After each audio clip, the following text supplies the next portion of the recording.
갈라디아서 강의 8번째 시간입니다. 지난 시간에 이어서 이제 갈라디아서 3장 6절로부터 시작하도록 하겠습니다.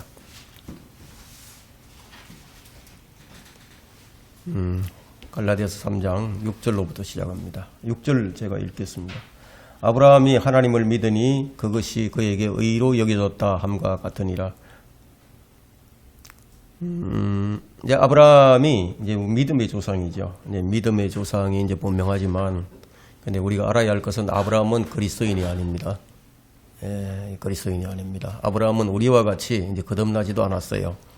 그러니까 믿음의 조상이라고 하니까 우리와 같은 믿음으로 구원받은 줄로 아는데, 그렇지 않습니다. 거의 모든 목사들이 우리와 같은 믿음으로 그렇게 이제 생각을 하고 있는데, 같은 믿음이 아니라는 것을 우리가 이제 오늘 본문을 통해서 이제 살펴볼 것입니다. 대부분의 이제 사람들이 요한복음 3장에 나오는 이 거듭남의 이 중요성을 잘 모르죠. 모세나 다윗이나 뭐 아브라함 중에 그 누구도 이 성령으로 거듭난 사람은 아무도 없었어요.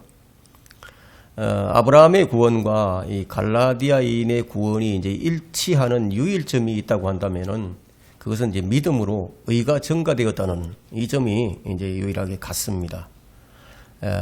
우리가 여기서 이제 좀 살펴볼 것은 이제 아브라함과 그리스도인의 다른 점이 무엇인가를 좀 살펴보고자 합니다. 이제 아브라함은 육체적으로 할례를 받았죠. 육체 할례를 받았어요. 그리스도인은 육체의 할례를 받는 것이 아니고 영적인 할례를 받게 되죠. 그 골로새서 2장 11절에 보면 또한 너희가 그의 안에서 손으로 하지 아니한 할례를 받았으니 곧 그리스도의 할례로 육신의 죄들의 몸을 벗어버린 것이라.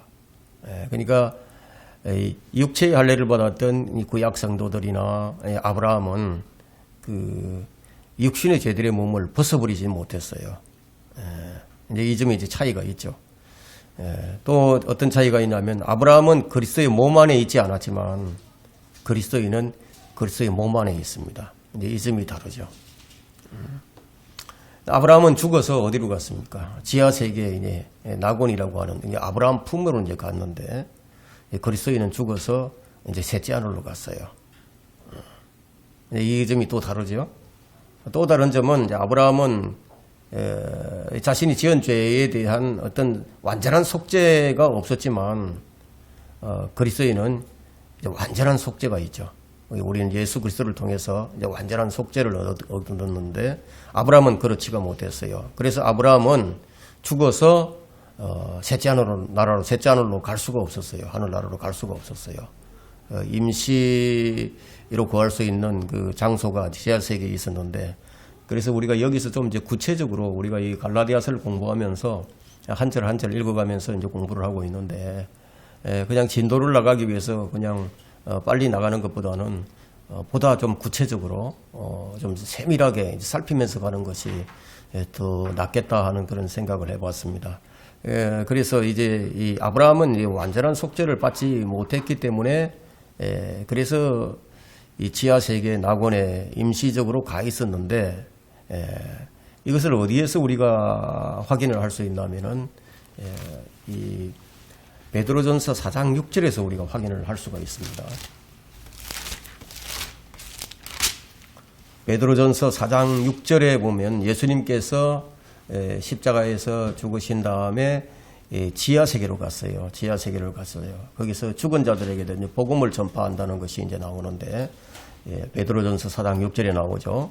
자, 이런 연유로 죽은 자들에게도 복음이 전파되었으니, 그러면 어떤 복음이 전파되었을까요? 예수 그리스도를 믿어서 구원받는다 이런 게 아니에요.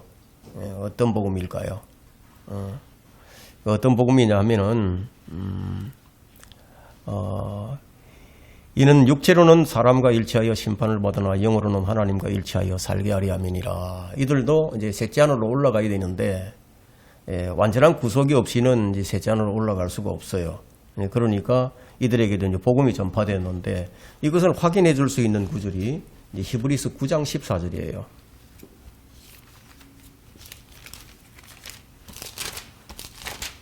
히브리서 9장 14절에 보게 되면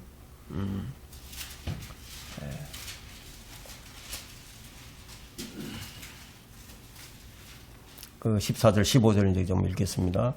하물며 영원하신 성령을 통하여 흠없는 자신을 하나님께 드린 그리스도의 피가 어찌 죽은 행실에서 너희 양심을 정결케 하여 살아계신 하나님을 섬기게 하지 못하겠느냐. 이제 예수 그리스도의 피가 성령을 통해서 이제 하나님께 들어졌습니다.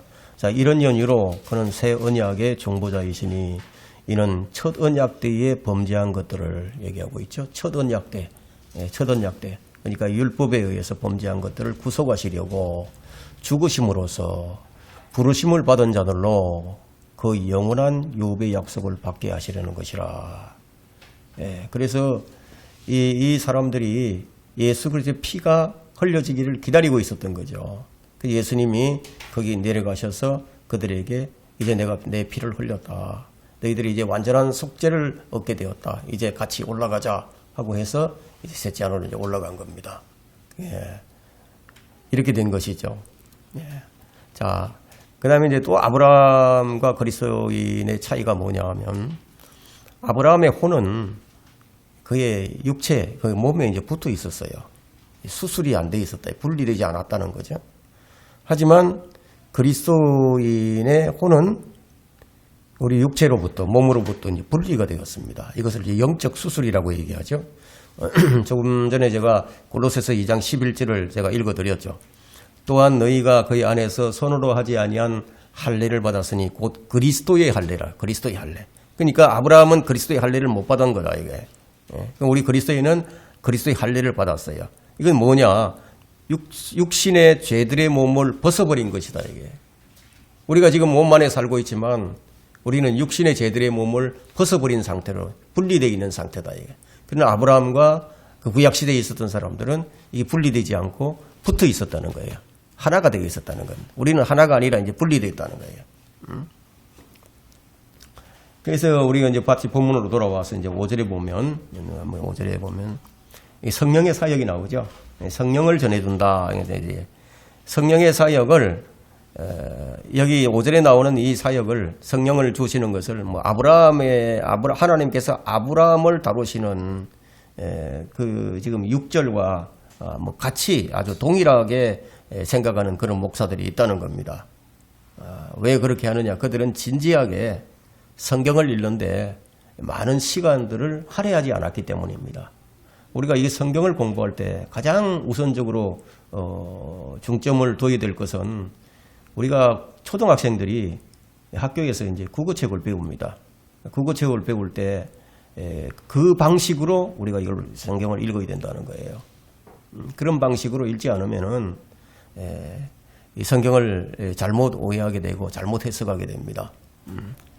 누구에게 기록하신 것인지, 그 대상은 누구며, 언제 어느 때 누구에게, 이것이 중요하죠. 무엇을 위해서 이런 걸 이제 살펴야 되는데 그렇지 않기 때문에 이 성경을 우리가 국어책을 이제 국어를 공부할 때 국문법을 공부할 때 비교법도 있고 대조법도 있고 뭐 여러 가지 있죠. 그런 것을 다 통틀어서 그렇게 공부를 하게 되면은 실수를 하지 않습니다. 본문 돌아와서 7절 봅니다. 그러므로 너희는 믿음으로 난 사람들이 아브라함의 자손임을 알라. 이제 여기 이제 이 무슨 말을 하고 있죠? 믿음으로 난 사람이 아브라함의 자손임을 알라. 이런 말씀은 이제 영적인 말씀이죠. 이게 육체적인 그런 자손을 얘기하는 게 아니죠. 그러니까 아브라함의 영적인 자녀를 지금 말하고 있습니다. 갈라디아인들에게 전한 사람이 누구든지 간에 그가 누구든지 간에 3절부터 우리가 3장의 1절부터 5절에 쭉 나오는 사람이 있었죠. 그 사람이 이 갈라디아인들에게 전했는데 그 사람이 누구든지 간에 정말 그가 성령을 믿음으로 받았다면 믿음으로 받았다면 아브라함의 자손이 되겠지만 그럼 믿음으로 받지 않았다면 성령을 믿음으로 받지 않았다면 아브라함의 자손이 아니다는 거예요. 육체적으로는 자손이 되겠지만 영적으로는 아니다는 거예요. 그래서 갈라디아인들도 그들이 믿음으로 성령을 받지 않았다면은 아브라함의 자손으로 여겨지지 않는다는 거예요. 그래서 이 마지막 3장 29절에 보면 너희가 그리스도의 것이면 너희는 아브라함의 씨요 약속에 따른 상속자들이니라. 이런 말씀이 이제 주어져 있죠. 이제 본문은 명백히 이제 뭐를 가리키느냐? 아브라함의 영적인 자녀들을 지금 말하고 있는 겁니다. 7절은요. 이제 그래서 이제 8절 한번 봅시다. 이제 8절. 성경은 하고 있죠. 성경은 하나님께서 이방인들을 믿음으로 말미암아 의롭게 하실 것을 미리 보고, 하나님께서 미리 보셨다는 거예요. 먼 이후에 일어날 일들을 미리 보셨다는 거예요. 하실 일을. 먼저 아브라함에게 복음을 전파하기를 네 안에서 모든 민족이 복을 받으리라고 하였느니라. 가끔 이제 이 바울은 하나님 대신에 이제 성경이라는 단어를 쓰는 경향이 있습니다. 하나님 대신에. 그래서 이 성경은 사람을 세우기도 합니다. 로마서 9장 17절에 이제 성경이 파라오에게 말씀하시기를 얘기한대요. 파라오에게 말씀하시. 그 미래의 사건을 성경이 보기도 하고 그것들이 기록되기도 전에 성경이 사람들에게 전파를 하는 거예요. 성경은 하나님께서 이방인들을 믿음으로 말미암아 의롭게 하실 것을 미리 보고 먼저 아브라함에게 복음 전파하기를 이렇게 말씀하고 있죠. 바울은 지금 성경이 미리 알고 있다고 말을 합니다. 그러면 본문에서 성경은 분명히 이제 하나님의 속성 중 한 가지를 갖고 있음을 우리 명백하게 보여주고 있죠. 그럼 어떻게 그럴 수가 있느냐? 여러분, 책은 지금 말을 할 수가 없죠. 책은. 미리 알 수 있다. 미리 알 수 있다. 이런 것은 살아있는 그 인격적 속성이 있다는 것을 말하고 있죠. 인격적 속성이 있어야, 살아있어야만이 말을 할 수도 있고, 미리 알 수도 있고 그런 거죠. 근데 하나님께서 아브라함에게 이제 말씀을 하실 그 당시 성경이 없었어요. 성경이 기록되지 않았었어요. 그 당시에는. 창세기부터 이 모세오경은 누구에 의해서 기록이 되었냐면 모세에 의해서 기록이 되었죠. 그렇다면 성경이 아브라함에게 말씀을 하셨다. 이게 무슨 뜻일까요? 아브라함에게는 성경도 없었는데. 그럼 우리는 여기서 지금 아브라함에게 네 안에서 모든 민족이 복을 받으리라고 말씀하신 분이 누군지 우리는 알죠. 그분이 누굽니까? 하나님이시잖아요. 그럼 여기서 지금 바울이 하나님 대신에 지금 성경이라는 단어를 사용한 거예요. 자, 우리는 이 성경책과 성경을 오해하지 말아야 됩니다. 여러분, 이 성경책은 불을 태울 수도 있고요. 찢어버릴 수도 있어요. 이 성경책에서 성경책을 불태울 수 있다 이거예요. 그럼 우리는 하나님을 불태울 수 없죠. 우리 하나님을 찢을 수 없어요. 누군가가 이 성경책에서 더하거나 빼거나 할 수 있어요. 잉크를 부어가지고 뭐 읽지도 못하게 만들 수도, 엉망으로 만들 수도 있지만 우리는 하나님은 그렇게 할 수가 없어요.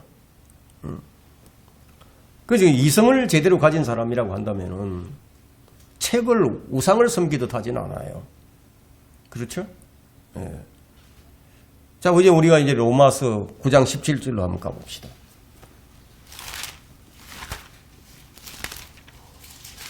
로마서 9장 17절에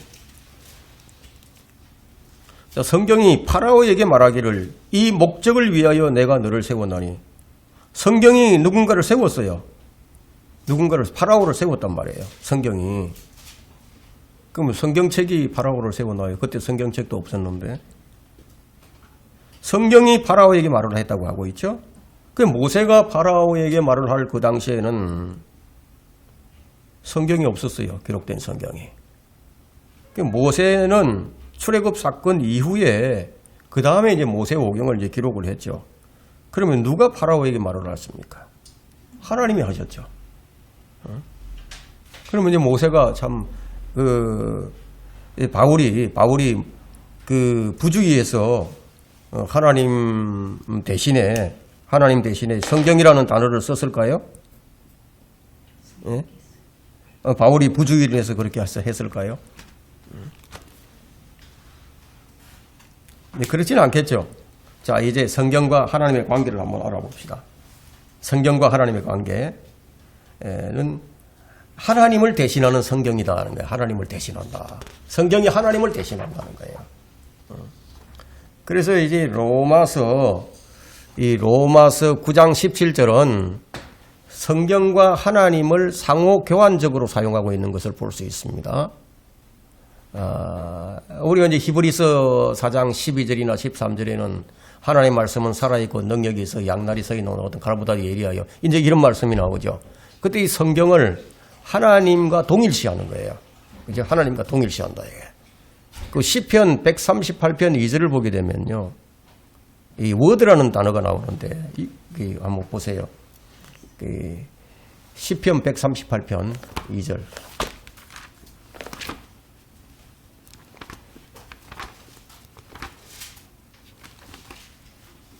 우리가 이제 기록된 성경을 하나님께서 어떻게 여기시는지 우리가 그걸 여기서 이제 살펴봐야 되는 거예요. 한번 봅시다. 138편 2절. 내가 주의 거룩한 전을 위하여 경배하고 주의 자애하심과 주의 진리를 인하여 주의 이름을 찬양하리니 이는 주께서 주의 말씀을 주의 모든 이름 위에 크게 하셨음이니이다.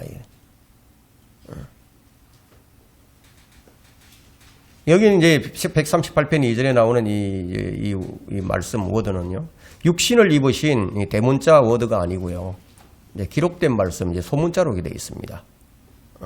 하나님께서 기록하신 말씀이죠. 우리가 이제 빌립보서 2장 9절에 보면은 모든 이름 위에 뛰어난 이름, 모든 이름 위에 한 뛰어난 이름을 주셨는데 그분이 예수 그리스도시죠. 그러니까 여기 보니까 138편 2절에는 주의 모든 이름 위에 크게 하셨음이니이다. 이 성경을, 하나님께서 기록하신 성경을 더 높이셨다는 것을 알 수 있죠. 자, 우리가 좀 다시 한번 살펴볼 것은 먼저 아브라함에게 복음 전파하기를 했는데 이 복음은 어떤 복음일까요? 어떤 복음을 하나님께서 전했습니까? 이방인들이 믿음으로 의롭게 되는 것. 믿음으로 옳게 되는 것인데 지금의 우리 그리스도인을 지금 말하고 있는 것이 분명하죠. 믿음으로 옳게 됐다. 그러니까 아브라함에게 복음이 전파된 것은 지금 우리가 듣고 전하는 복음과는 다르다는 거예요. 네 안에서 모든 민족이 복을 받으리라. 이게 복음이에요. 아브라함에게 전해진 복음. 아브라함에게 전해진 복음은 모든 민족이 복을 받는 거다 이거예요. 영적으로 지금 우리 그리스도인이 분명하지만 그러나 이제 교리적으로는 모든 민족이 복을 받게 되는 것은 언제냐? 천연왕국에서. 천연왕국에서. 지금 모든 민족이 다 복을 받고 있는 거 아니잖아요. 그죠? 모든 민족이 다 복을 받게 될 터인데 그때가 언제냐? 그때가 천연왕국이라는 거예요. 자, 우리가 이제 이렇게 성경을 이제 공부하게 되면은 이 성경 전체를 그냥 다 아우르면서 이렇게 우리가 이 공부를 하는 겁니다. 이제 9절 보겠습니다. 그러므로 믿음으로 난 사람들은 믿음이 있는 아브라함과 더불어 복을 받느니라. 믿음으로 난 사람들은 별다른 설명이 필요 없어요. 아브라함이 받은 영적인 복들이 무엇입니까? 영적인 복들인 의. 아브라함은 증가된 의를 받았어요. 그죠? 증가된 의. 우리도 증가된 의를 받았죠. 그러니까 의롭게 됨을 원한다면 아브라함이 했던 것과 같이 어떻게 해야 되겠죠? 하나님의 말씀에 대한 믿음을 행사하면 되는 거죠. 그럼 믿음으로 난 사람은 믿음이 있는 아브라함과 더불어서 복을 받는다. 그들이 누구인가 하면 믿음으로 구원받은 우리들입니다. 아브라함은 증가된 의를 받았어요. 믿었더니 그를 의롭게 여겨 주었어요. 자, 이런 부분에 있어서 우리가 그리스도인들과 똑같은 것이지, 그 외에는 다른 부분들이 참 많이 있죠. 다른 부분들은 우리가 잘 살펴서 무엇이 다른가, 이런 것을 살펴서 오류를 범하지 않아야 됩니다. 자, 이제 우리가 이제 10절부터 18절에서 살펴볼 주제가 뭐냐면, 율법과 비교한 그 믿음의 원리에서 아브라함의 씨와 상속자의 의미가 무엇인지를 살펴볼 것입니다. 지금까지 이제 우리가 갈라디아서를 쭉 공부를 해왔는데 이 갈라디아서를 제대로 우리가 공부를 했다면은 이제 우리는 이러한 주제를 충분히 이해할 수 있는 그런 위치에 와 있습니다. 오늘 우리가 이제 배우는 이 성경의 진리는 이 성경에서 단단한 음식, 좀 이해하기 어려운 부분에 속하는 그런 진리들입니다. 10절 보겠습니다. 율법의 행위로 난 자들은 누구든지 저주 아래 있느니라. 기록되기를 행하도록 율법책에 기록된 모든 것을 계속해서 행하지 않는 자는 누구나 저주를 받느니라고 하였습니다. 지금 이 바울이 지금 여기 이제 기록하고 있는 것이 새로운 어떤 계시가 아니고 기록되기를 했죠. 기록된 것을 인용해서 지금 여기서 이제 설명을 하고 있습니다. 본문은 아주 명백한데 율법을 아는 자들이 저주를 받았다는 거예요. 율법을 아는 자들은. 왜냐하면 율법책에 기록된 모든 것을 행할 수 있는 사람이 아무도 없으니까 이제 저주를 받는 거죠. 전에도 말했지만 갈라디아서는 이스라엘에게 주어진 의식법 이상의 것을 다루고 있습니다. 이것이 중요합니다. 이것은 이제 의식법 정도로 생각하면 안 돼요. 율법책이라고 한다면 모세오경 전체를 가리키죠. 이 율법책에는 하나님에 대한 계명들도 있고요. 도덕적인 계명들도 있고 이 사람이 짐승에 대한 행동들의 규정과 규례들도 가득 차 있습니다. 만일 누구라도 율법의 행위로 하늘나라로 가려고 한다면은 그는 저주를 받은 자라는 거예요. 왜냐하면은 지킬 수 없는 것을 지키려고 지킬 수 없는 것을 지켜서 의롭게 되려고 하기 때문에 저주를 받는다는 거예요. 율법을 지킨다는 게 어떤 것인지 아십니까? 율법을 지킨다. 율법을 지키는 자들은 율법에 기록된 대로 자기 식탁에 오늘날 이 베이컨 같은 거, 돼지고기 같은 거, 굴, 바닷가재, 토끼, 메기, 개, 돼지고기 이런 거 올라오면 안 된다는 거예요. 심지어 아침에 일어나서 면도를 해도 안 된다는 거예요. 어떤 원함도 품어서는 안 된다는 거예요. 율법으로 의롭게 되려고 한다면은, 율법을 지킨다고 한다면은, 몸에 문신을 새겼다면 자기 피부를 벗겨내는 게 더 낫다는 거예요. 그렇지 않으면 지옥으로 던져지게 되니까. 율법을 지킨다는 게 바로 이런 겁니다. 그래서 이제 11절에 보면은 이렇게 얘기하고 있죠. 따라서, 하나님 앞에서 율법으로 의롭게 되는 사람은 아무도 없다는 것이 분명하니. 단 한 사람도 없다는 거예요. 이는 의인은 믿음으로 말미암아 살리라. 그렇다면 지금 율법을 지키고 있는 자들이 있죠, 지금. 그럼 제7일 안식교도들은 무엇입니까? 제7일 안식교. 그들은 아무리 노력을 해도 스스로 어렵게 될 수 없는 거죠. 그래서 그들은 이제 이 구절을 좀 빠져나가려고, 이 구절에서 빠져나가려고 율법을 뭐라고 얘기하냐면 의식법이다. 이렇게 이제 말을 한다.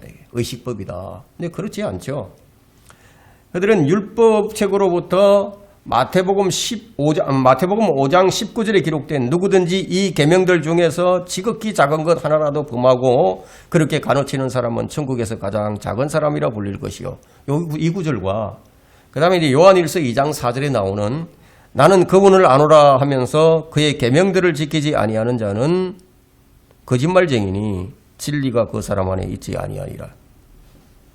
이 7일 안식교도들은 이 두 구절을 분리해서 율법은 끝났지만 그래도 계명들은 계속 되어야 한다 이렇게 주장을 합니다. 그래서 율법과 계명들을 분리시키는 거예요, 그들은. 그래서 사람들이 율법을 지키서는 안 된다고 하면서 10계명은 지켜야 한다 이렇게 생각을 한다는 거예요. 오늘날도 10계명 지켜야 한다 생각하는 사람 많이 있죠, 그죠? 그냥 분리될 수 없는 거다 이게. 계명들은 돌판에 기록되고 새겨진 것이죠. 고린도후서 3장 7절에 돌판에 기록되고 새겨진 것이라고. 출애굽기 시내산에서 모세가 율법을 받았어요. 돌판에 받았다. 돌판에. 그럼 계명들은 어디에 속하죠? 율법에 속한다. 율법에. 자, 이것들은 분리시킬 수 있는 것이 아니라는 거예요. 그래서 이제 갈라디아서 2장 16절에는 이는 우리가 율법의 행위로서가 아니라 그리스도를 믿음으로 인하여 의로워지고자 함이라. 이는 율법의 행위로는 아무 육체도 의롭게 될 수 없습니다. 말하자면 이 율법은 아무도 구원할 수 없다는 거예요. 율법은.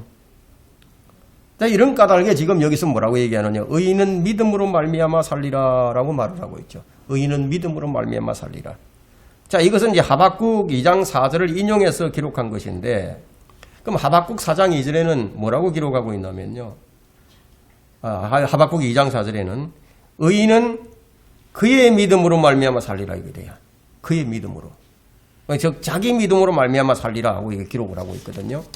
그러면 바울은 여기서 그라는 단어를 빼버리고 인용을 했죠. 히스라는 단어를 빼버렸다 이거예요. 왜 그렇게 했죠? 그럼 바울이 성경을 뜯어고쳐 버린 것인가요? 바울이 성경을 뜯어고칠 만큼 그 정도의 권위가 있는 사람인가요? 네. 이 점을 이제 찾는 사람들이 별로 없습니다. 바울은 하박국 2장 4절에서 그라는 단어를 빼고 자기 의인은 자기 믿음으로 말미암아 살리라 여기에서 자기를 빼고 의인은 믿음으로 말미암아 살리라 이렇게 여기서 기록하고 있다. 갈라디아에서는 이제 구약의 믿음은 자기 개인의 믿음이다. 개인에 의해서 만드는 자기 믿음이라는 거예요. 그래서 우리가 히브리서 11장에 보면은 구약 성도들이 많이 나오죠. 근데 구약 성도들이 믿음의 장인데 거기는 그 구약 성도들이 뭐라고 얘기하고 있죠? 뭔가를 행하긴 했어요. 뭔가를 행했는데 무엇을 통해서 했죠? 거기 보면은 믿음에 의하여, 믿음을 통하여, 믿음에 의하여, 믿음을 통하여 모두가 그 사람들은 믿음으로 다 했어요. 믿음으로 했다 이게. 이게 다르죠, 그죠? 네, 그렇게 했단 말이에요. 개인들이 자기 믿음으로 그렇게 했다는 거예요. 예, 그러니까 자신의 행위 일부를 믿음으로 간주해 준 것이죠. 그런데 율법 아래서의 구원은 그러니까 자기 믿음으로 행한 거예요. 그래서 개인적인 요소가 들어가죠. 개인적인 요소가 들어갑니다. 그냥 신약의 믿음은 어떠냐 하면 신약의 믿음은 전적인 하나님의 선물이에요. 이것은 그리스도 안에서 행사되는 그 믿음이다. 예. 그리스도 안에서 되는 행사되는 믿음이다. 우리가 지금 뭔가를 행한다 이거예요. 그러면은 그리스도 안에서 행사되는 믿음의 행위다 이게. 예? 이게 다르죠? 다르다 이거예요. 그래서 이제 로마서 10장 5절에는 모세가 율법에서 난 의에 대하여 기록하기를 율법을 행하는 사람은 그것으로 인하여 살리라 이거예요. 그러니까 율법을 행하는 사람은 그것으로 인하여 살 수 있는데 그 율법을 온전히 지킬 사람은 아무도 없으니까 즉 구원받을 사람은 율법으로 구원받을 사람은 아무도 없다는 거죠. 율법은 3장 12절 한번 보세요. 우리가 다시 본문으로 돌아와서 12절. 율법은 믿음에서 난 것이 아니니라 하고 얘기하고 있죠. 율법은 믿음에서 난 것이 아니다 이거예요. 그럼 어떻게 해야 되죠? 우리 어떻게 해야 되겠죠? 유대인들도 어떻게 했어야 되죠? 믿음으로 율법을 지켜서야 했죠. 히브리서 11장에 나오는 사람들처럼 그렇게 했어야만 했죠. 근데 그들이 그렇게 안 했다 이게. 그러나 그것들을 행하는 사람은 그것들 안에서 살리라. 예수님께서도 계명들을 지키면 그 계명을 지키면 살리라고 하셨죠. 근데 계명 못 지키잖아요.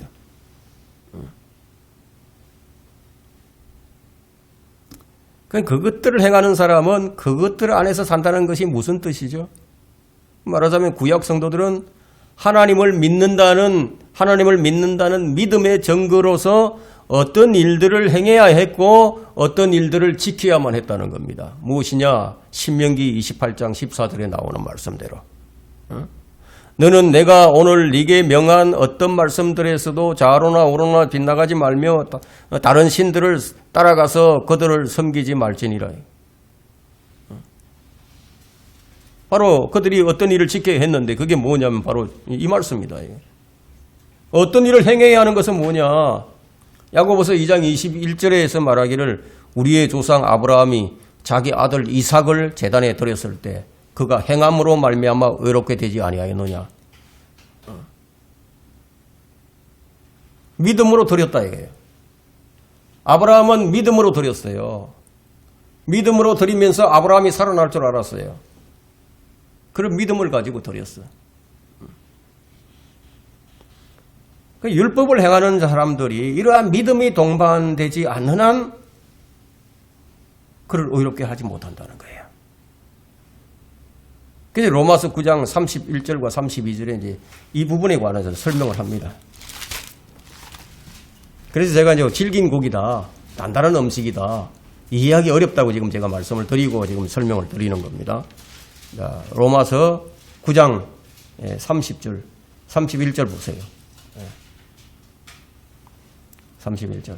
그러나 의의 법을 따르던, 그 율법의 의를 얘기하는 거거든요.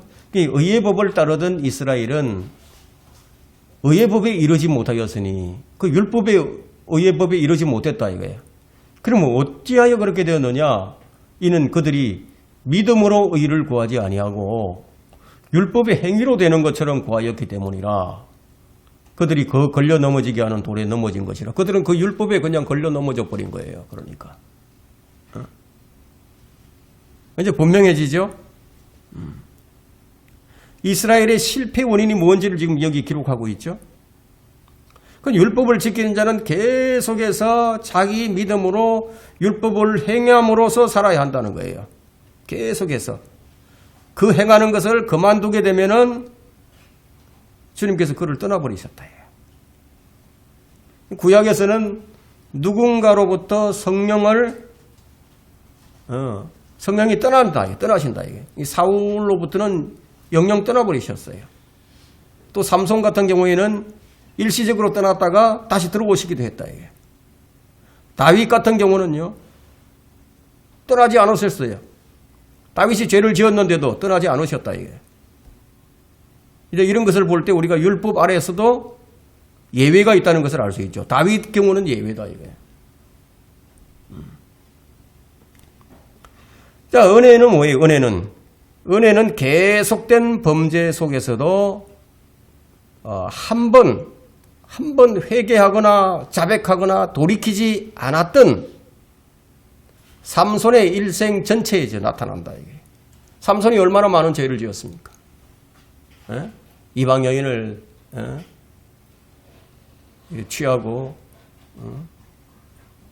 자기 비밀을 다 알려주고 계속해서 범죄를 했음에도 불구하고 성령께서는 떠나지 않고 계셨다. 이게. 근데 언제 떠났습니까? 머리를 잘라버리니까. 머리를. 그런데 은혜의 영원한 보장은요, 다른 사람들이 결코 받지 못했던 그 다윗의 그 확실한 자비가 있어요. 다윗의 확실한 자비. 다윗의 확실한 자비를 받은 다윗을 제외하고는 구약에서 잘 나타나지 않습니다. 구약에서도 의인은 믿음으로 살지만 그것은 신약의 믿음과는 다르다. 이걸 여러분들이 아셔야 된다는 거예요. 구약에서는 의인이 믿음으로 사는데 그것은 그의 믿음으로 사는 것이고 신약 성도들은 아니다는 거예요. 신약 성도들은 우리를 사랑하신 하나님의 아들을 믿는 믿음으로 사는 거예요. 그래서 내가 아닌 그리스도로 우리는 살아가는 사람들이에요. 구약적인 믿음과 신약적인 믿음에 이런 차이가 있음을 우리가 알아야 됩니다. 이게 이제 확실치 않은 사람은 이제 어떻게 되느냐. 이게 확실치 않으니까 여전히 구원받은 후에도 자기 믿음으로 신앙생활을 하는 거예요. 자기 믿음으로. 그런 사람은 이제 성령의 능력으로 신앙생활을 하지 못하게 됩니다. 그러니까 성령 안에서의 의와 화평과 기쁨이 사라지고 없는 거죠. 내가 하려고 하니까, 내 믿음으로 하니까 안 된다, 이게. 우리가 이 로마서나 이제 갈라디아서를 읽으면서 여기서 이게 성령에 의해서 일어난다는 이거를 우리가 찾지 못하게 되면, 발견하지 못하면 그건 그냥 허탕이에요. 허당이에요, 허당. 의와 화평과 기쁨은 성령 안에서 사는 사람이 갖는 특징입니다. 외부적인 요인이 불안정하고 또 고통과 역경 속에 있을지라도 내면적으로는 뭐가 주어지느냐? 의와 화평과 기쁨이 주어진다는 거예요. 자, 이제 이 13절 한번 봅니다. 그리스도께서 우리를 위하여 저주가 되셔서 율법의 저주로부터 우리를 구속하셨으니 기록되기를 나무에 매달린 자는 누구나 저주받은 자라고 하였도다. 이 구절은 이제 우리를 율법의 저주에서 해방시켜주는 구절입니다. 율법의 저주에서 우리를 해방시켰어요. 누가? 그리스도께서 죽으심으로써. 그리스도께서 우리를 율법의 저주로부터 완전 해방을 시켜주셨다. 이게. 율법의 마지막 책, 이제 구약 성경의 마지막 책은 이제 말라기는 저주로 끝납니다. 저주로 끝납니다. 그래서 십자가는 신약에서 이제 구약이나 신약에서 이제 뭐 십자가는 그냥 저주의 도구예요. 저주의 도구. 이 삶이 아닌 죽음의 도구다 이거예요. 그래서 갈라디아서 6장 14절에 이렇게 말을 하죠. 그러나 나에게는 우리 주 예수 그리스도 십자가 외에는 결코 자랑할 것이 없나니. 그리스도인은 모두 이래야 됩니다. 나를 자랑하는 게 아니에요. 내가 뭐 좀 했다고 해서 내가 나를 자랑할 게 아니에요. 내가 아닌 그리스도로 사는 사람은 내가 한 것이 아니에요. 그리스도께서 하신 것이니까 나는 자랑할 게 전혀 없는 거예요. 아무것도 없어요. 그런데 자기를 자랑하고 자기 업적을 내세우는 건 무엇입니까? 그리스도로 살지 않는다는 것을 의미하는 거죠. 그러나 나에게는 우리 주 예수 그리스도의 십자가 외에는 결코 자랑할 것이 없나니 그로 인하여 세상이 나에게 못 박히고 나도 세상에 그러하니라. 목에 십자가를 거는 것 따위 이런 것이 아니라는 겁니다. 근데 바울은 이제 그 로마서 6장에서 이 구절에 대한 이 부가적 설명을 해줍니다. 그 부가적 설명은 그리스도 안에서 바울이 죽었다는 거죠. 그리스도 안에서 무덤에 장사 지냈다가 다시 사신 구세주와 이제 자기를 동일시하게 됐다. 왜? 그리스도인은 그리스도와 연합된 사람 하나가 되었다. 그러니까 제7일 안식교도들은 이 본문을 살짝 바꿔가지고 이 갈라디아서 본문을 바꿔서 레위기의 의식적인 율법으로부터 우리를 구속하셨다라고 읽게 되죠. 물론 뭐 이것은 그들의 사사로운 해석일 뿐입니다. 우리는 이제 그리스도께서 나를 대신 저주를 받으셨다는 사실을 우리가 뭐로 받아들여야 되느냐? 행위가 아닌 믿음으로 받아들인다는 거예요. 그래야 의가 전가되는 거죠. 오늘 여기까지 합니다.